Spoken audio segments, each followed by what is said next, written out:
Perkenalkan, nama saya Jelita Deborah Dolok Saribu. Saya dari kelas 11 IPA 1. Saya akan mendemonstrasikan isi drama. Prolog.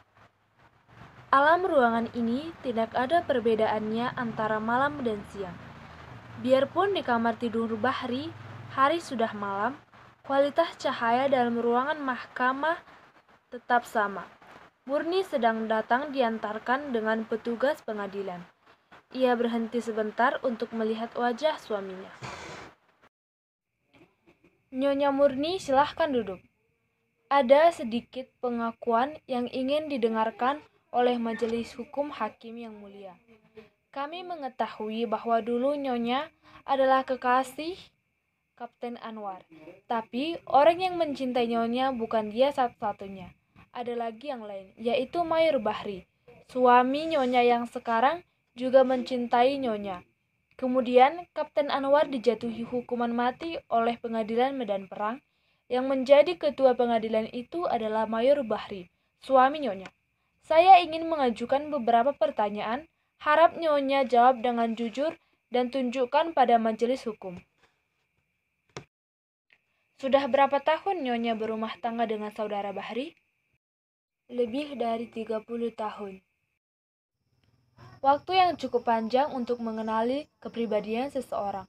Apakah menurut Nyonya, saudara Bahri tega menjatuhi hukuman mati kepada sahabat karibnya Anwar supaya dapat membunuhnya dan dapat menikahi Nyonya? Tolong Nyonya jawab dengan sejujur-jujurnya dan cobalah untuk merenungkannya. Saya tidak perlu merenungkannya. Saya mengenal suami saya. Suami saya adalah seorang pejuang. Dia adalah prajurit yang setia. Tidak, dia bukan pembunuh. Tolong sampaikan lebih jelas kepada majelis umum. Suami saya tidak membunuh Anwar karena ingin menikahi saya. Terima kasih Nyonya. Untuk sementara sekian dulu yang mulia. Saudara penuntut umum, giliran saudara. Nyonya Murni, apakah Nyonya merupakan seorang yang dapat dipercaya? Yang mulia, saya keberatan terhadap ucapan penuntut umum. Di sini yang diadili adalah saudara Bahri, bukan Nyonya Murni. Maaf yang mulia, saudara pembela terlalu terburu nafsu. Saya belum selesai berbicara. Teruskan saudara penuntut umum. Setelah saudara meninggal, berapa lama kemudian Nyonya menikah dengan saudara Bahri? Setelah Nyonya Murni, menurut keterangan yang kami dapatkan, Nyonya sangat mencintai saudara Anwar. Begitu cinta padanya, hingga lamaran saudara Bahri yang pangkatnya lebih tinggi dari saudara Anwar, Nyonya tolak. Berapa bulan kemudian Nyonya menikah dengan saudara Bahri? 2 bulan. Keras sedikit. 2 bulan. 2 bulan. Hebat sekali kesetiaan Nyonya kepada saudara Anwar. Belum juga mayatnya membusuk di kuburan, Nyonya telah menikahi dengan saingannya sendiri. Saya keberatan atas pertanyaan-pertanyaan dari penuntut umum. Saya tidak memojok siapa-siapa. Itu adalah prasangka saudara. Di sini, saudara-saudara bicara melalui hakim. Maaf yang mulia. Teruskan saudara penuntut umum. Untuk sementara sekian dulu yang mulia. Para pembela, silahkan. Nyonya Murni, Nyonya menikah 2 bulan setelah kekasih Nyonya meninggal. Tentu ada alasannya. Apakah Nyonya dapat menjelaskannya? Setelah Anwar meninggal, saya hancur luluh. Dunia ini serasa kiamat. Saya hampir-hampir sesat. Saya memutuskan untuk bunuh diri, tapi Tuhan melindungi saya. Terima kasih. Ada saudara penuntut umum. Yang mulia, Nyonya Murni, apakah saudara Bahri membahagiakan Nyonya? Ia berusaha sekuatnya untuk membahagiakan saya, dan saya memang bahagia. Nyonya dusta. Sini tidak ada rahasia. Bukan karena percakapan itu. Itu percakapan rahasia. Tapi karena Tuan tidak akan pernah mengerti bahasa yang kami pergunakan, mungkin kata-katanya sama-sama dengan Tuan dengar di pasar atau baca koran. Tapi setiap kata yang dibebani, rasa yang tumbuh dari suka duka, kehidupan kemesraan mereka berdua. Kalau begitu, tidak masuk akal sekali. Usaha manusia menciptakan pengadilan untuk menciptakan perceraian. Perceraian terjadi jika bahasa itu sudah mati dan digantikan oleh bahasa pasar dan bahasa koran yang jadi milik orang banyak. Waktu saudara Bahri melamar Nyonya, Nyonya menolak. Apa kata-kata yang diucapkan oleh saudara Bahri?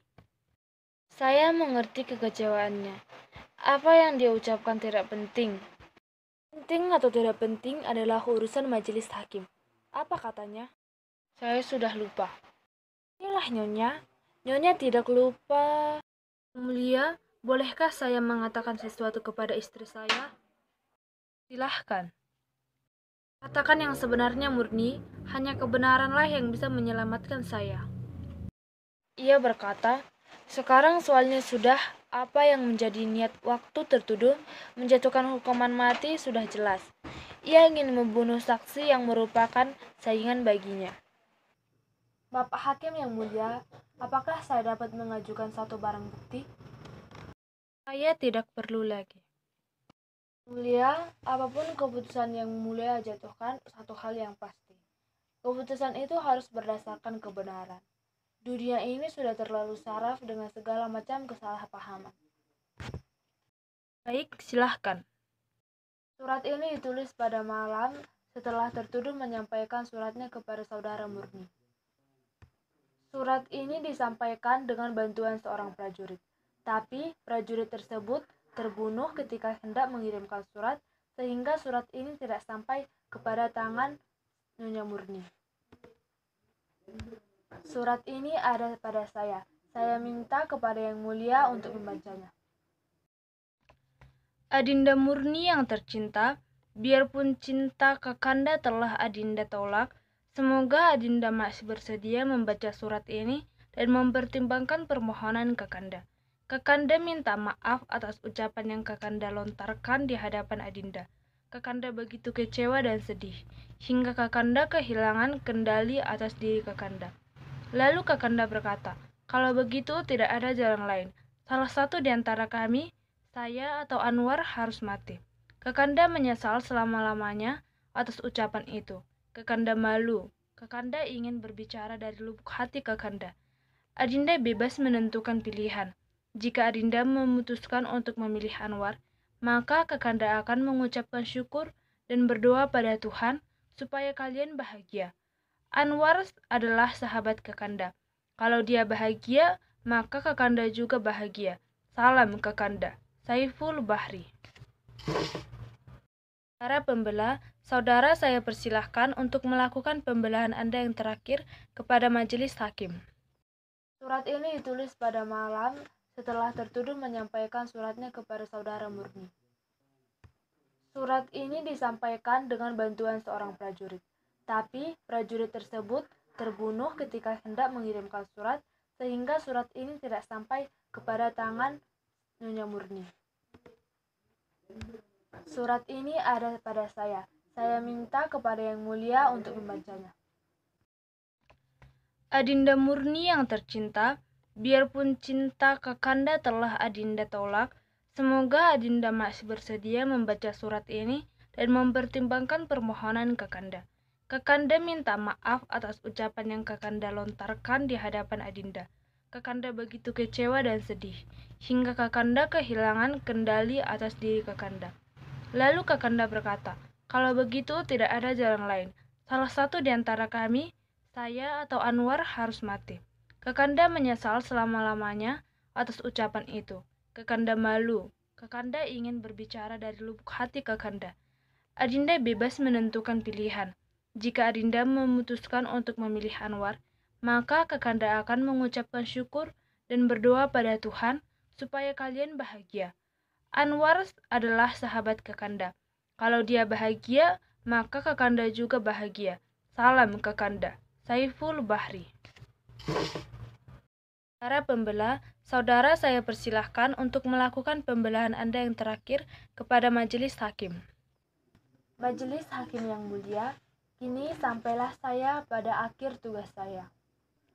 yaitu membantu dengan sekuat tenaga, menegakkan kebenaran, dan memberikan hak kepada yang berhak. Tunggu. Perbuatan seseorang dinilai dari niat pelakunya. Tapi, siapakah yang tahu niat seseorang? Dan jika kita dapat menilainya, maka kita akan menilainya berdasarkan kepribadian dan keterbatasan kita juga. Oleh karena itu, hakim yang mulia, satu-satunya yang dapat menghakimi adalah pelakunya sendiri. Saya yakin majelis hakim yang mulia dapat mempertimbangkan ini dengan benar. Terima kasih. Majelis hakim akan mengundurkan diri untuk bermusyawarah dan mengambil keputusan. Dengan ini, sidang saya undur untuk beberapa saat.